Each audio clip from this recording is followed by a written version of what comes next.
Guys നമ്മളിന്ന് പുതിയ ട്രിക്കായിട്ട് വന്ന് നിൽക്കുകയാണ്. അപ്പോൾ ഗൈസ് നമ്മളിങ്ങനെ ആദ്യം ഗൂഗിൾക്ക് പോവാം. ഗൂഗിളിൽ പോയിട്ട് നമ്മൾ ദീപാവലി എന്ന് അടിക്കുക. ഗൈസ് ദീപാവലി എന്ന് അടിക്കണം. അപ്പോൾ നിങ്ങൾക്ക് ദീപാവലി എന്ന് അടിക്കണം. WAIL ഗൈസ് അടിച്ചിട്ട് സെർച്ചിങ് അത് നിൽക്കുക. അതിൽ നിങ്ങൾക്ക് കാണാം ഈ സൈഡിലായിട്ട് വെച്ച സംഭവം. അതിങ്ങനെ വന്നാൽ കുറേ വിളക്ക് ഉണ്ടാവും. അത് നമ്മളിങ്ങനെ നീക്കിയെടുത്താണ്ട് വിളക്കുകളിങ്ങനെ ആക്കണം. അപ്പോൾ ഗൈസ് നീക്കിയെടുത്താണ്ട് എല്ലാത്തും കത്തിച്ചെടുക്കണം. കത്തിച്ചെടുത്തിട്ടുണ്ട്. അപ്പോൾ നമുക്ക് അടുത്ത ട്രിക്കിലേക്ക് പോവാം.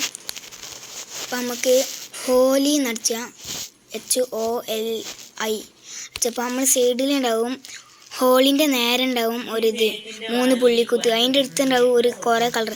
ഇങ്ങനെ നെക്കിയെടുക്കുക. പിന്നെ അടിയിൽ വെള്ളത്തിൻ്റെ ചിഹ്നം ഉണ്ടാവും. ആ നെക്കി നമ്മൾ മായുന്നതാണ്. ഈ വീഡിയോ ഇത്രയുള്ളൂ. ലൈക്ക് സബ്സ്ക്രൈബ് ചെയ്യും. ബൈ.